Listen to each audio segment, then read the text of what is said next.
lu gën a fës ci ëttu yéenekaay yi.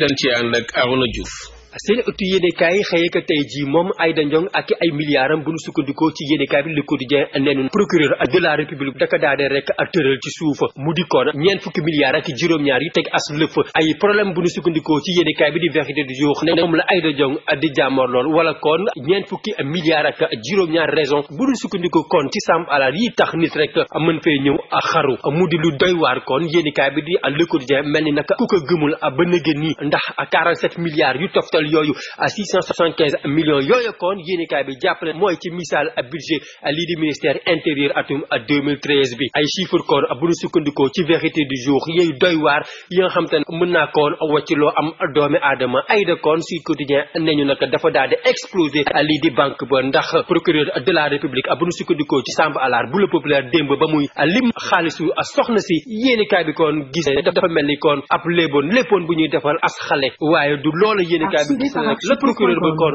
doon wax démb fii la xewee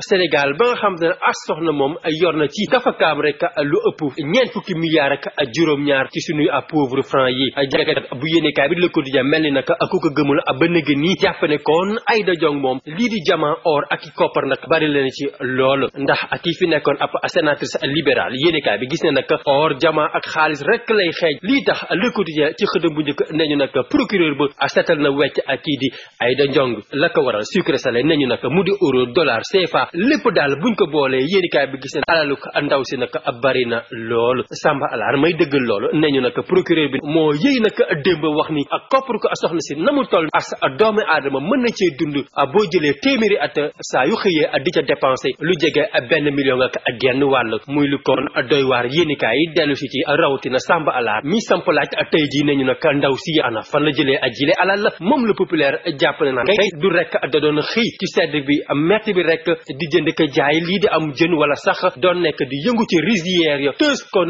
enquête yéenekaay jàppee ko rek caverne Aïda Baba moom méngale ko kon ak caverne Ali Baba ba yéenekaay bi di laas ci xëtam bu njëkk tax mu dellu si kon ci ab alal bu yenul maana soxna Aïda Ndiong ndax fii Samba Alar bu Le Populaire ak rëcc bu metti nañu nag du kenn moo mën a wet ne nag bile koppar bi ne gaañ ak bile laaj nañu nag ana ñaata case de santé lañ fi mënoon a tabax ak yile 47 milliards wala sax ana ñaata lañ toll rek ci xayma ay jigéen ya nga xam ne mënoon nañ leen a sauver ba ñu am doom ba mujj ca ñàkk seen bakkan yéenekaay bi Le Quotidien di ca xaar yeneen révélation yu doy waar tax Samba Alar ci wàllam di ko tëjee nañu nag lii moom ruuslu na te it ñaaw na lool